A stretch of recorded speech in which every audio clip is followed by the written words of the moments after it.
جو نماز کو درست کرے گا دین کو درست کرے گا، جو نماز کو قائم کرے گا وہ دین کو قائم کرے گا۔ اپنے گناہوں کے اثرات نماز میں تلاش کیا کرو، مجھ سے کون سا گناہ ہوا، یہ جو گناہ ہوا ہے نماز میں غلطی ہوئی ہے مجھ سے، کوئی نام سستی ہو رہی ہے۔ جو نماز چھوڑ دیتا ہے اس کا اسلام میں حصہ ختم ہو جاتا ہے، جو نماز چھوڑ دے اس کے اسلام میں کوئی حصہ نہیں ہے۔ بتائیے تو صحیح، جس کے اسلام میں کوئی حصہ نہیں وہ اللہ سے کیا لے لے گا؟ دعائیں مانگتا رہے، بزرگوں سے دعائیں کراتے رہے دعا۔ جس آدمی کا کمپنی میں کوئی حصہ نہیں ہے، کیا کمپنی سے کچھ ملے گا؟ کوئی شیئر نہیں، اس کا کوئی حصہ نہیں کمپنی میں، کیا ملے گا اسے کمپنی سے؟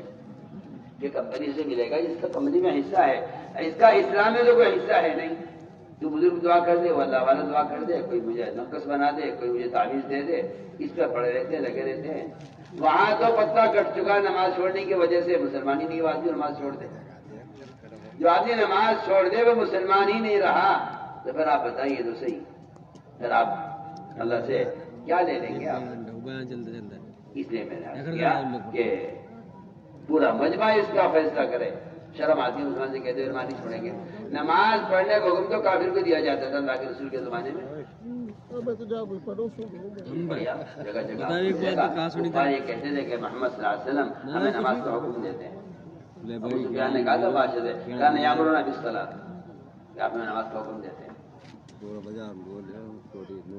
مسلمان جی کہ نماز پڑھیں گے، مسلمان نماز چھوڑ دیں۔ وہاں تو کافر نماز پڑھ لیا کرتا تھا۔ واسع بن اسقر رضی اللہ تعالیٰ عنہ نے اسلام قبول کرنے پہلے نماز پڑھی ہے جماعت کے ساتھ، پھر اسلام میں داخل ہوئے نماز کے بعد۔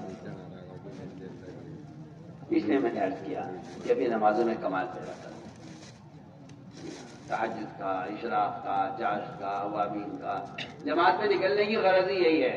یہاں دکان میں لگا رہتا ہوں، نماز نفلیں چھوٹ جاتی ہیں، یہاں دکان کی مصروفیت سے کبھی کبھی سنتیں چھوٹ جاتی ہیں۔ آہستہ آہستہ سنتوں کا نفلوں کا مزاج ختم ہو رہا، دن بھر کھیت میں تھکا رہا کے لیٹ گیا، رات کو تھک گیا، بدن دکھا ہوا ہے، تو تہجد چھوٹ گئی۔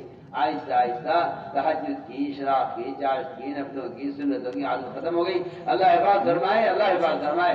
بعض تو ایسے ہیں کہ جن کو فرائض کی بھی عادت ختم ہو چکی ہے۔ لوگ یہ سمجھتے ہیں جماعت میں تو جاہلوں کو نکالا جاتا ہے تاکہ جماعت میں نکل کے دین سیکھ لیں۔ ارے یہ بھی کوئی بات ہوئی؟ عمر رضی اللہ تعالیٰ عنہ صحابہ کو نکالا کرتے تھے، جماعت صحابہ کو، وہ صحابہ جنہیں نبی کے پیچھے نماز پڑھی ہوئی ہے، ان سے عمر کہتے تھے تم نکلو اللہ کے راستے میں تاکہ تمہاری نمازوں میں کمال پیدا ہو جائے۔ سوچو تو صحیح، عمر رضی اللہ تعالیٰ عنہ صحابہ کو جماعت سے بھیجتے تھے، مدینہ منورہ سے باہر نکالتے تھے۔ کیا مقصد تھا؟ کہ نکلو اپنی تجارت چھوڑو کچھ دن کے لیے، چھوڑو اسباب مشغولی کے، اور چھوڑو وہ اسباب جنہوں نے تمہیں نمازوں میں سست کیا ہوا ہے۔ اللہ کے راستے میں نکلو کچھ وقت کے لیے تاکہ وہاں تہجد ملے وقت پر، ذکر وقت پر ملے، تلاوت وقت پر ملے، تعلیم کا حلقہ وقت پر ملے، وہاں نماز تکبیر اولیٰ وقت پر ملے۔ کچھ دن جگہ تم مسجد کے ماحول میں رہ کر یہ سارے اعمال وقت پر کرو گے تو تمہاری عادت واپس آ جائے گی۔